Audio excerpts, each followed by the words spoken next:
Identity 5 has a lot of different survivors. Each one of them has an interesting or complex ability that you can use in a variety of ways and situations. When we pick up a new survivor for the first time, we are presented by a variety of different options. And we don't really know what to do with them. We don't know how to use their abilities, and we don't know when to use their abilities. This video is going to be a quick fire video of some tips for each survivor in Identity 5, so let's begin.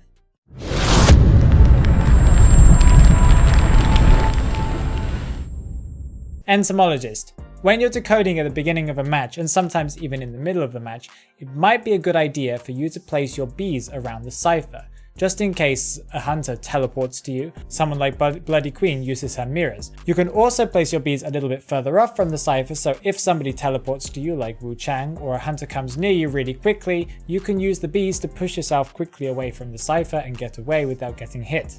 The idea of casting it wherever you are standing still helps because it doesn't cost you anything to cast the ability. When kiting places, it is recommended that you place your bees in small corridors or in small entrances. In other words, in places where hunters are forced to walk through the bees, hit the bees, or go around. Also, if you notice that the hunter has hit the bees one time, quickly disperse them before the hunter hits them the second time. This will then consume your bees' energy. Mechanic, remember to decode separately from your bot. This will optimize decoding and also keep both you and the bot safer, since if a hunter comes towards one of those two ciphers, the other is not affected. Make sure that when you are decoding as mechanic and your bot is also decoding, to swap every 3 to 4 seconds to the bot to make sure that it doesn't have any calibrations, and also maybe to step back and step forwards to reset the calibration cycle. When the bot is low on energy, instead of using it to finish another cipher, it might be a good idea to move your bot to one of the exit gates. For later in the match, when the last cipher is popped, you can set the bot to decoding the door.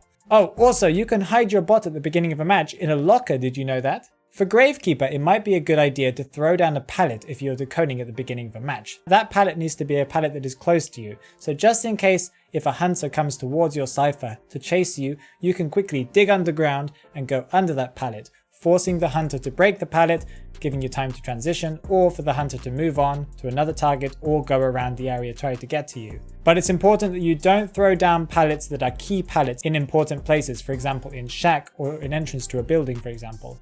And especially don't throw pallets down in key kiting areas because people might need it later. When rescuing from basement, similar to Priestess, Gravekeeper can use his dig to drop down one level. But one tip for this is to not use your dig ability until you are very close to rescuing near in the basement. This will prevent the hunter from knowing which survivor is coming to rescue until it's too late. If they know that a Gravekeeper is coming, they can come out and try and find you and hit you before you manage to get to the chair. Also, if it's possible, try and save your second shovel for when you're being rescued, just in case you get put on the chair. This can help you to escape and prevent you from getting hit and then chaired again instantly. For Gardener, it's very important to be aware of where your teammates are kiting. If you are near the area where a teammate is kiting, it might be a good idea for you to break the chairs in that area so that the hunter will be delayed when trying to chair that person, if they get hit of course. If the hunter knocks down a survivor and carries them to a chair that is broken, puts them down and then breaks the chair, and it's near you, it might be a good idea for you to go over and use your bubble to protect you as you break the chair again in front of the hunter. This can really frustrate the hunter and also give your teammate enough time to struggle. As a gardener, you should also learn which chairs on each map are very difficult for players to rescue from. Possibly if you go past them, break them so that in the future you don't need to deal with difficult chairs to rescue from. If your strategy is to break chairs early on and get the hunter's attention, then it might be a good idea for you to take full snooze. This is because it will manage to put you up to 29% slower dying on the chair, meaning that if the hunter does get to you and then they put you on one of the chairs that you've broken, you're going to spend an eternity on that chair, delaying the hunter so very much. Perfumer. When rescuing with Perfumer, it's a good idea for you to use your perfume before rescuing, rescuing, and then perfuming back, possibly having taken the hit in that process. But it's not a good idea for you to perfume, go to the chair, get hit before rescuing, and then perfume back and then run back to the chair and rescue. This will give the hunter enough time for their attack recovery to finish and also possibly hit you again, thus making the perfume pointless and possibly giving presence to the hunter. You can also use Perfumer to force the hunter to wait by perfuming before vaulting off a high object or jumping off a high object onto a lower level. By doing this, the hunter is forced to choose between two different options: jump down after you, to which you perfume back to the top level, or wait until your perfume has run out, and then jump back down with you. Either way, you still are nowhere near the hunter and they can't do anything about you. Mercenary. When decoding in early game, when you don't know the location of the hunter or you don't know which hunter it is, it might be a good idea to have your elbow pads activated whilst you're decoding. For example, if the hunter teleports to you or a Bloody Queen uses a mirror and quickly comes towards the cipher, you can use the elbow pads instantly to push away from the cipher and get away. After rescuing, it's also a good idea to not body block. This was for many different reasons. First reason is you're not promoting cipher rush, because whilst that person is getting chased, you could be decoding. Also because Mercenary has a slow healing time, and if nobody's decoding and you're on the ground, then you're also not promoting cipher rush. Also, if you are still alive, you are still able to rescue one more time, especially since Mercenary cannot die instantly unless he gets double hit at that point. Prospector. You can use his magnets to attract a hunter that's either below you or above you, as long as they have the magnet. This will give them a small stun. Also, it's a very good idea for you to be aware of the locker positions on the map and also the cipher positions of the map, because you can use them to get a small speed boost, since that is Prospector's ability, so kiting around that area can help you loop. When you're getting rescued, you need to pay attention to see if someone is trying to body block for you. If someone is trying to body block for you, don't use your magnets. In most cases, you'll probably get the magnet on your teammate instead of the hunter. Coordinator. If you're first kite or kiting early game, don't use your flare just to transition. This is due to the fact that most hunters will leave you after realizing that you've used your flare, because you're now not a threat to them.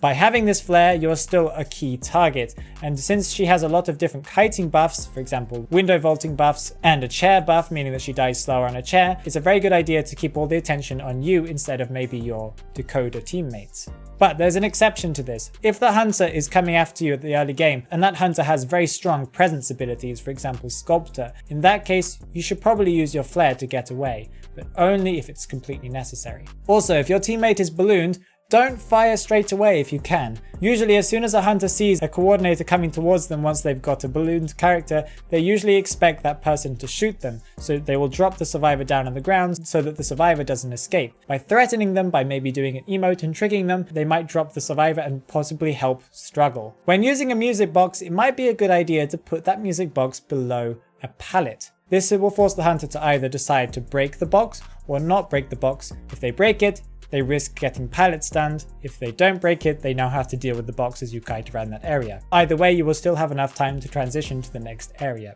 Also, do your best to save at least one box for endgame, either to decode the last cipher if your team is in dire need of help, or to use it for the exit gate to quickly open the exit gate at the end of the match. Prisoner. Don't use the stuns to rescue from balloons. It's pointless and can also possibly reset the struggling for the survivor. When kiting, it's a very good idea to use your shock if you're near a window and you think that you can't get to it, or near a pallet and you think you can't get to it without getting hit. In that case, use your shock, but don't use it right in front of a window or right in front of a pallet, because the stun won't give you enough time to actually vault the window. You'll get hit, possibly terror shocked. Your ability is that you get a decoding buff as soon as you're decoding two ciphers that are connected. So in some cases, if you're in an open area or an area where a hunter could access you very easily, you might want to finish the cipher you're working on instead of transmitting any of the data to the other one, since you will decode faster. In that case, turn the dial down to 0 and focus on that one cipher.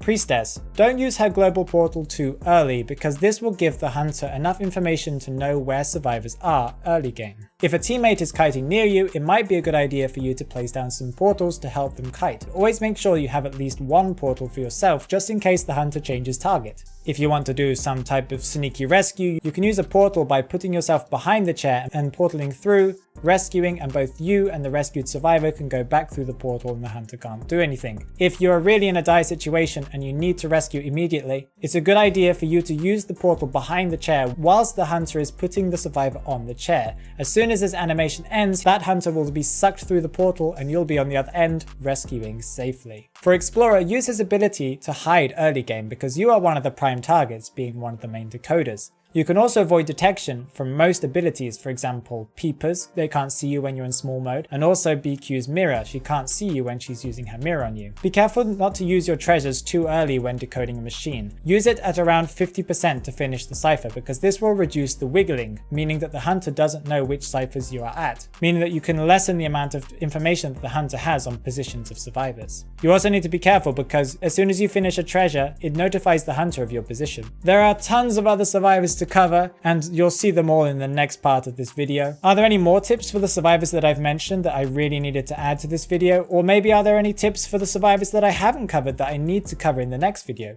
Please tell me down in the comments below.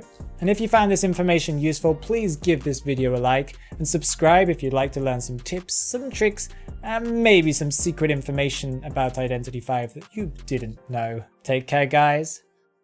Bye bye.